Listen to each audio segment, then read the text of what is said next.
Chosen by T.J. Price. What we did. Was it a crime if we couldn't remember it? There was guilt enough. Shame, too. Enough to be particulate, the way it hung in the air of the town. Every glance collided, skittering gazes caroming off of one another. Was it you? Was it me? The golden child, we'd called him. Even before he was chosen. Supernaturally favored. Straight A's and on the football team, too. Kind, generous, civil-minded. Too fine a soul to last too long in this world, a teacher was quoted on the news after it happened. After they found him.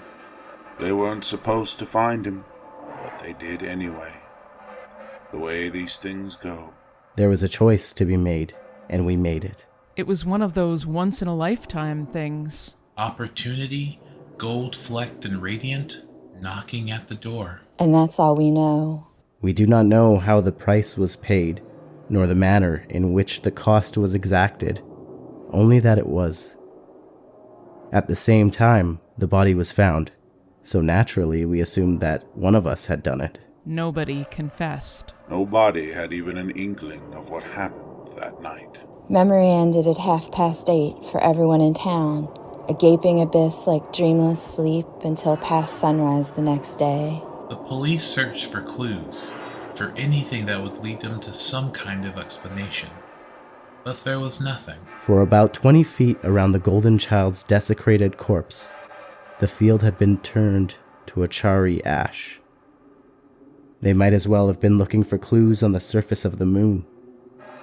Eventually, evidence starved, they acknowledged the circumstances and pled anomaly to the grieving parents. Extraordinary circumstances, said one. Deeply apologize, said another. Hearts and souls, said one more, hastily adding to the uniformed chorus. Flashbulbs and microphones intruded from out of town once the media got wind of the strange circumstances surrounding the body, even beyond the mystifying lack of memory and the burned circle. The body had been found with no identification, no wallet. As young as he was, he had yet to be entered into any kind of fingerprint database. And no one could remember his name. Not Dr. Hildair, the local doctor who delivered him. Not even his own mother and father. They searched and searched for his birth certificate, for school records, any documentation outside of a memory that might deliver up his name. And yet there was nothing. He had existed. The golden child, their son, they insisted. They had the photographs to prove it. The golden child smiling. The golden child bathed in sunlight, teeth burnished white. The golden child, as though by reverse alchemy, turned back to dross and clay. One night, while sitting at their silent dinner, the father comments how the word boy is only one letter away from the word body and breaks down weeping inconsolable for hours. The mother's face wrinkles, shrivels. Her eyes are dark pits. She grinds her molars. She tastes blood and does not know why. In the morning, the police find their bodies in the family car, parked idling in the closed garage.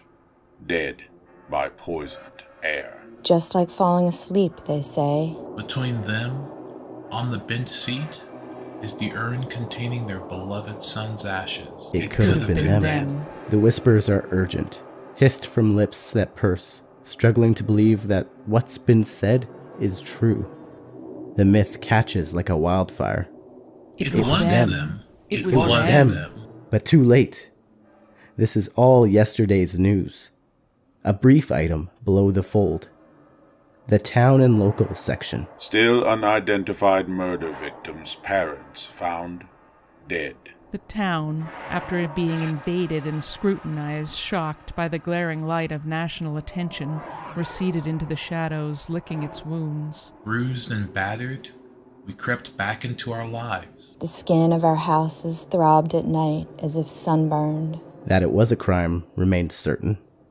Whether or not we were criminals, all of us, or just one of us alone, remained a mystery. Many of us moved away, those that had the means to, determined to flee the invisible specter of guilt. Some have not. returned. Those of us that remain go on with our lives. The school year is back in session. It is fall, and the trees shed leaves, molting and sibilant, over the heads of those who pass beneath. The seasons turn, and eventually the memory of the golden child dims, tarnishes. Had he been so golden after all? We convince ourselves that he must not have been to have been chosen. And though we know a deal had been struck, somehow we do not know what the prize was at the end of all that cost. It must have been worth it, we murmur in our beds, tossed and turned with nightly disruptions from the invisible turbulence in our dreams.